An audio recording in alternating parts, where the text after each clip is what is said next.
그날 2차 자리 딱 둘만 남았거든요. 저랑 여 과장님. 근데 다음 날 알게 됐습니다. 그분이 제 선배 형수님이란 걸요. 잠깐만요. 너무 빨리 말해버렸죠. 이 얘기는 그냥 회식설이 아닙니다. 들으면 진짜와 나였으면 회사를 나갔겠다 싶을 정도로 당황스러운 이야기예요. 그날은 제 신입 첫 회식이었습니다. 말수도 없고 어벙벙했던 저 대신 먼저 말 걸어주시고 눈도 마주쳐 주셨던 그분. 딱 봐도 잘 나가고 잘 챙겨주는 여 과장님이었죠. 술이 돌고 분위기 풀리니까 그냥 자연스럽게 마음이 가더라고요.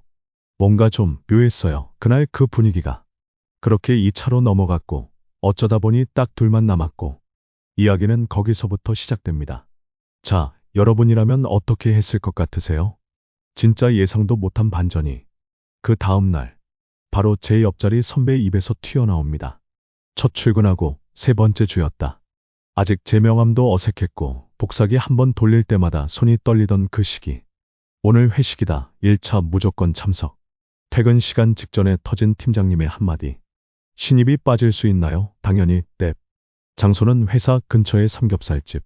익숙한 듯 어수선한 분위기 속에서 그때 그녀를 처음 정면으로 마주쳤다. 여 과장님. 깔끔한 정장, 차가운 첫인상. 근데 술 한 잔 들어가자 말투가 바뀌더라고요. 신입 씨는 몇 살이에요? 어디 출신이에요?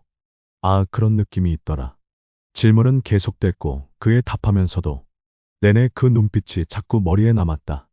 회식이 끝나갈 무렵 팀장님이 말했다. 2차 갈 사람. 다들 바쁘다며 빠지기 시작했고 저도 눈치 보고 있었는데 갑자기 여 과장님이 신입 씨는요, 술 더 마실 수 있어요? 네. 같이 가요. 딱 한 잔만 더. 그렇게 단둘이 근처 와인바에 갔다. 조용한 조명, 은은한 음악. 진짜 회식 2차 느낌은 아니었어요. 그냥 데이트 분위기였어요. 그녀는 무겁지도 가볍지도 않은 이야기를 나눴고 그 속엔 살짝살짝 알아보려는 듯한 말투가 있었다. 신입 씨 연애 안 해요? 네, 요즘은. 왜요? 조건 나쁘지 않잖아요. 그 순간 그녀는 잔을 들었고 가볍게 눈을 마주치며 말했다. 눈치 없는 건 귀엽네요. 그 이후에 몇 분간 정말 시간이 느리게 흘렀다. 여 과장은 취해 있었고 나도 완전히 맨정신은 아니었다. 잔잔한 재즈가 깔린 와인바에서의 눈빛이 그 순간을 만든 건 아니었지만 확실히 그 밤의 공기는 너무도 뜨거웠다. 우리는 말없이 걸었고 누가 먼저 이야기한 건지도 모르겠다. 어떻게 그 호텔 로비까지 갔는지도. 다만 무언의 동의와 서로를 향한 무거운 시선이 있었던 건 확실하다. 그녀는 욕실로 들어갔다. 문이 닫히고 샤워기가 켜지는 소리. 그 안에서 반투명 유리를 통해 실루엣이 희미하게 비쳤다. 등 뒤로 흐르는 물, 젖어가는 머리카락, 그리고 말없이 벽을 바라보는 그녀의 뒷모습. 그때 난 알았다. 이건 단순한 호감이 아니었다. 선은 이미 넘어가고 있었고 우린 지금 그 경계선 위에 서 있었다. 나는 가만히 앉아 그녀를 기다렸다. 그 시간이 몇 분인지 몇 시간인지도 몰랐다. 다만 그 순간만큼은 모든 상식과 도덕, 회사란 공간과 직급 같은 것들이 다 흐릿해졌다. 그리고 문이 열렸다. 그녀는 샤워를 마치고 머리를 말리지도 않은 채 조용히 내 맞은편에 섰다. 방 안엔 아무 말도 없었다. 조명이 어둡게 깔리고 바닥엔 습기 어린 발자국만 조용히 이어졌다. 우리는 말없이 서로를 바라봤다. 숨소리마저 조심스러운 정적 속에서 그녀가 먼저 아주 천천히 손끝으로 내 셔츠 단추를 스쳐 지나갔다. 그 찰나 더 이상 이성이라는 명패는 필요 없었다. 가까워졌다. 천천히 그러나 확실하게. 마치 오래 알고 지낸 사람처럼. 우리는 서로를 조심스럽게 그러나 깊게 끌어안았다. 옷은 순서 없이 흘러내렸고 숨소리는 점점 더 가까워졌다. 서로의 체온이 그날 밤 방 안을 데우기 시작했다. 아침 나는 누구보다 일찍 출근했다. 얼굴은 씻었지만 머릿속은 여전히 어지러웠다. 전날 밤 그녀의 눈빛과 손끝이 아직도 생생하게 남아있었기 때문이다. 이건 진짜였을까? 아니면 술김에 저질러버린 실수였을까? 하지만 내 안의 어딘가는 그걸 실수라고 부르고 싶지 않았다. 그녀가 문을 열고 나왔던 순간부터 우린 서로에게 단순한 상사와 신입이 아니었으니까. 자리에 앉자마자 옆자리 선배가 툭 말을 걸었다. 야, 어제 회식 끝나고 형수 봤다며? 네. 네, 형수야, 우리 여과장님. 심장이 멎는 줄 알았다. 잠깐만요, 형수요? 응, 작년에 결혼했어. 사내 커플이라 아무에게도 말 안 했어. 몰랐지? 아직 회사에선 말 안 돌았나 보네. 그 말이 떨어지는 순간 내 머릿속에 그녀의 마지막 눈빛이 떠올랐다. 눈치 없는 건 귀엽네요. 그 말이, 그 와인 한 잔이, 그 모든 것이 한순간에 다 뒤집혔다. 그때 복사기 쪽에서 여과장의 목소리가 들렸다. 신입씨 이거 출력했어요? 나는 고개를 돌렸다. 그녀는 어제 그 눈빛이 아닌 평소 그 차가운 표정 그대로였다. 그리고 눈을 마주쳤다. 순간 어제의 모든 장면이 필름처럼 머릿속을 지나갔다. 욕실 문이 열리는 소리, 잔잔히 내려오던 와인 조명, 그리고 숨이 섞였던 그 순간들까지. 하지만 그녀는 전혀 달라진 게 없었다. 회의실로 이따 10시까지 오면 돼요. 그 말만 남기고 조용히 돌아섰다. 회의실 문을 열었을 때 그 안에는 여과장 혼자 앉아 있었다. 조명이 반쯤 꺼진 채 창가 쪽 테이블에 등을 기댄 채 창밖을 바라보던 그녀. 내가 들어가자 천천히 고개를 돌렸다. 그리고 어제 그 와인바에서 봤던 그 미소를 다시 지어 보였다. 왔어요? 회의는 11시부터니까 아직 시간 좀 남았네요. 회의실 안은 숨막히도록 고요했다. 그녀가 천천히 내게 다가왔다. 아주 가까운 거리에서 말없이 나를 바라봤다. 그 순간 모든 질문이 목구멍에서 걸렸다. 왜요? 어제 그건 뭐였죠? 선배 형수라는 거 왜 말 안 했어요? 이 모든 말이 그녀의 눈빛 하나에 의미를 잃어버렸다. 그녀는 아주 조심스럽게 내 셔츠의 소매 끝을 쥐었다. 말없이, 천천히. 그녀의 손끝이 내 손등을 스쳤을 때 난 이미 알고 있었다. 우린 또다시 그 경계를 넘고 있다는 걸. 시간이 느리게 흘렀다. 바깥 세상은 멈춘 것처럼 조용했고 우리가 숨쉬는 소리만 이 작은 공간을 가득 채웠다. 그녀가 내 앞으로 더 다가왔다. 눈빛은 차분했지만 그 안엔 확실한 의지 같은 게 담겨 있었다. 그녀는 말없이 내 턱을 살짝 들어 올렸고 내 입술 가까이에서 숨을 쉬었다. 가까워졌다. 그리고 결국 닿았다. 한 번 스친 입술은 말없이 서로를 끌어당겼다. 급하지도 서툴지도 않았다. 천천히, 아주 깊게. 그녀의 손끝이 셔츠 사이를 파고들었고 나는 숨을 삼킨 채 눈을 감았다. 무언가 허락받은 것도 약속한 것도 없었다. 하지만 그 순간 우린 정확히 같은 감정선 위에 있었다. 책상 모서리에 기대선 채 그녀는 조용히 속삭였다. 지금만큼은 아무 생각하지 마요. 그냥 그대로 있어줘요. 나는 고개를 끄덕였고 그 말 한마디에 모든 생각이 정지됐다. 회의실 시계가 10시 58분을 가리킬 때 그녀는 조용히 몸을 일으켰다. 단정하게 머리를 넘기고 재킷을 여미고 입꼬리를 아주 살짝 올렸다. 이따가 질문 몇 개 던질게요. 대답 잘해줘요, 신입씨. 그리고 회의실 문을 먼저 열고 나갔다. 그녀의 뒷모습은 너무나 자연스러웠고 너무나 익숙하게 일상으로 돌아가고 있었다. 나는 셔츠의 단추가 한두 개 풀어진 상태로 아무 말도 못한 채 멍하니 남아 있었다. 혼란, 무력감, 그리고 인정하고 싶지 않은 한 줌의 기대감. 혹시 그녀도 나한테 감정이 있는 건 아닐까? 그런데 왜 이런 식으로 행동하는 걸까? 그날 회의가 끝난 뒤 나는 처음으로 사무실의 공기가 다르게 느껴졌다. 화면 속 숫자와 문서, 프린터 돌아가는 소리, 상사들 간의 무미건조한 대화. 모든 게 평소와 같았지만 단 한 사람, 여과장님만은 다르게 보였다. 점심시간이 지나고 나는 평소처럼 자리에 앉아 보고서를 정리하고 있었다. 그때 여과장이 내 쪽으로 다가와 내 노트북 화면을 들여다보며 말했다.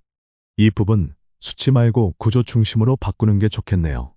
그 말 자체는 아무렇지 않았지만 그녀는 의도적으로 내 어깨에 손을 올렸다. 살짝 딱 2초 정도. 그 짧은 접촉에 나는 숨이 멈출 뻔했다. 이건 일부러인가? 아니면 그냥 습관? 머릿속이 복잡해질 찰나. 그녀는 아무렇지 않게 말했다. 회의 끝나고 잠깐만요. 보고서 피드백 더 드릴게요.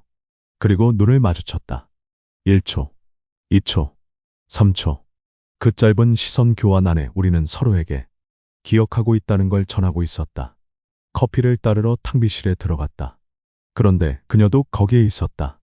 먼저 와 있었던 건지, 내 뒤를 따라온 건지 확신할 순 없었다. 작은 공간 우리 둘뿐. 그녀는 종이컵을 들고 살짝 몸을 돌렸다. 그리고 귀에 걸린 머리카락을 천천히 넘겼다. 그 동작은 분명히 누군가를 의식한 움직임이었다. 오늘 회의 잘했어요. 아, 감사합니다. 근데 그 셔츠 단추는 원래 그렇게 채우고 다녀요? 순간 어제 회의실의 마지막 장면이 떠올랐다. 그녀는 알고 있다는 듯이 웃었다. 그리고 커피를 들고 먼저 나가버렸다. 그 뒷모습을 보는 내내 나는 숨을 깊게 들이쉬었다. 이건 농담이 아니다.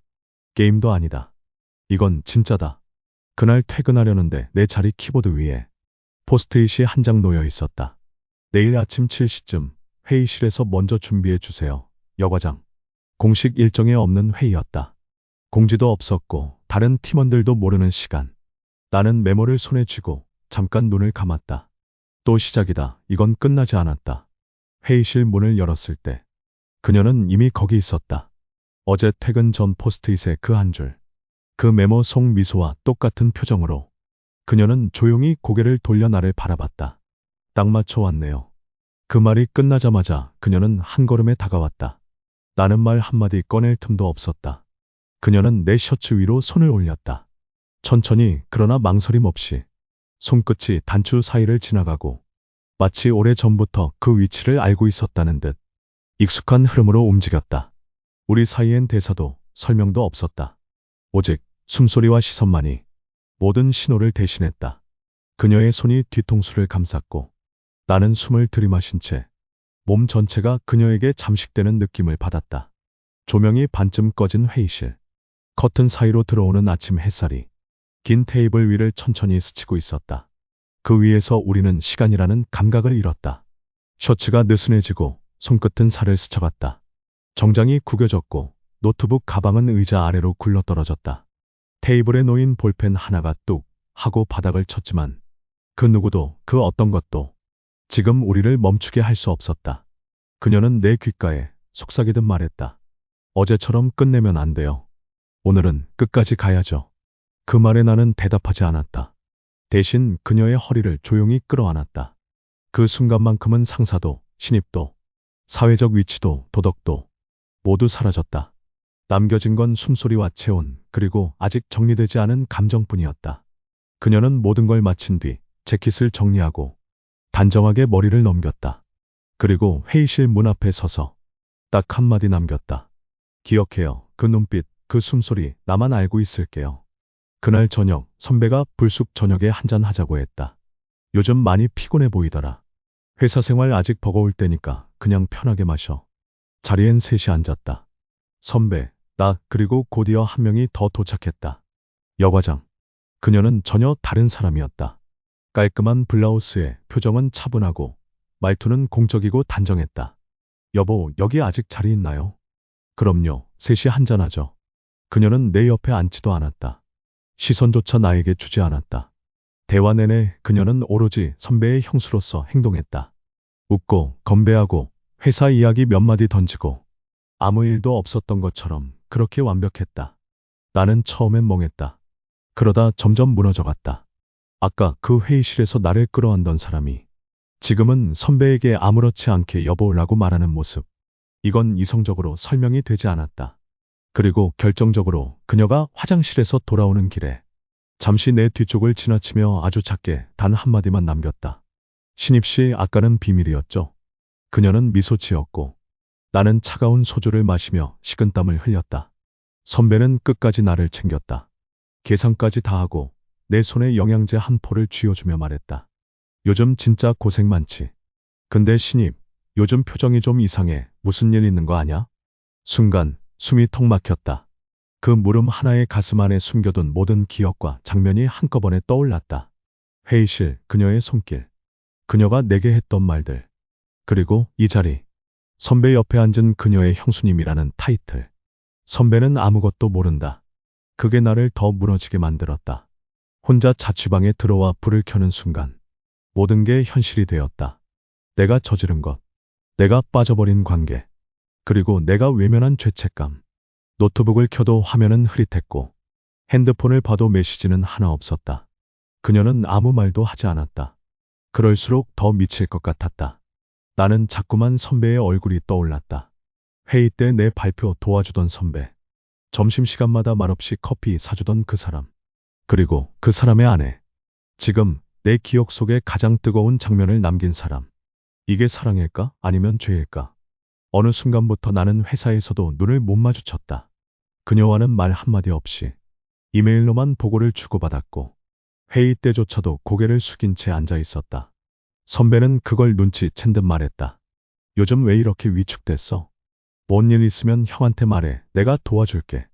그 말이 날 찔렀다. 그 어떤 꾸짖음보다도 그 말 한마디가 제일 아팠다. 선배, 죄송합니다. 진짜 죄송합니다. 근데 그날 제가 멈출 수가 없었습니다. 그 사람이 먼저였지만 그걸 알면서도 저는 벗어나고 싶지 않았습니다. 어느 날 회식 후 우연히 복도에서 그녀와 마주쳤다. 사람들 시선이 없는 어두운 복도 한가운데 우리는 둘 다 말없이 멈춰섰다. 그녀는 조용히 웃었다. 요즘 너무 멀어지네요. 더는 이렇게 못하겠어요. 그런 말 지금 할 수 있어요? 선배님은 몰라요. 계속 이렇게 질릴 수 있어요. 그녀는 내 어깨를 스치듯 지나갔다. 그 한마디만 남긴 채 나는 그 자리에 또 멍하니 서 있었다. 벗어나야 하는데 왜 난 그 말에 또 흔들리는 걸까? 퇴근 무렵 다들 회식 간다고 부산을 떨고 있을 때 나는 혼자 모니터 앞에 앉아 있었다. 누가 봐도 무언가에 지쳐 있었고 실제로 나는 감정이 바닥까지 가 있었다. 그날도 그녀는 아무렇지 않게 내 자리를 지나쳤고 난 그저 고개만 살짝 들었다. 그리고 그녀가 툭 던지듯 한마디. 오늘도 남을 거죠? 그 말 아무 의미 없어 보였지만 그 말 한마디에 모든 게 다시 흔들렸다. 또다시 그 공간 아무도 없는 조용하고 낯익은 그 회의실. 우린 마주 앉았다. 서로를 보지 않았다. 한참의 정적 뒤 그녀가 말했다. 왜 이렇게 피하죠? 더 이상은 안 될 것 같아서요. 뭐가요? 선배님한테 죄 짓는 기분 들어요. 그녀는 입꼬리를 아주 살짝 올리며 말했다. 죄책감은 다 끝나고 나서 떠올리는 거예요. 그녀는 참 잔인하다. 모든 걸 알고 있었고 날 이끌었고 심지어는 그 죄책감조차 내 몫으로 남겼다. 나는 자리에서 일어났다. 말없이 회의실 문을 향해 걸어갔다. 그녀는 부르지 않았다. 붙잡지도 않았다. 회사 밖 밤 공기가 차가웠다. 멀리서 보이는 불 꺼진 회의실 창문이 아직도 내 시선을 붙잡고 있었다. 이건 끝이다. 그녀와 나. 욕망도 감정도 모든 게 지금 여기서 멈춰야 한다. 여러분, 관계라는 건 참 어렵습니다. 마음이 가면 안 되는 걸 알아도 끌리는 순간들. 멈춰야 한다는 걸 알면서도 밀어붙이게 되는 순간들. 그리고 결국 남는 건 상처와 후회뿐인 감정의 잔해. 그녀는 나에게 무엇이었을까요? 그리고 나는 그녀에게 정말 아무 의미 없었을까요? 여러분이 저였다면 어디서 멈췄을 것 같나요? 혹시 여러분도 이런 감정의 경계에 서본 적 있으신가요? 공감하셨다면, 그리고 이런 조용히 파고드는 이야기를 더 듣고 싶으시다면 구독과 좋아요 한 번만 눌러주세요. 그 한 번의 클릭이 저에겐 다음 이야기를 이어갈 힘이 됩니다.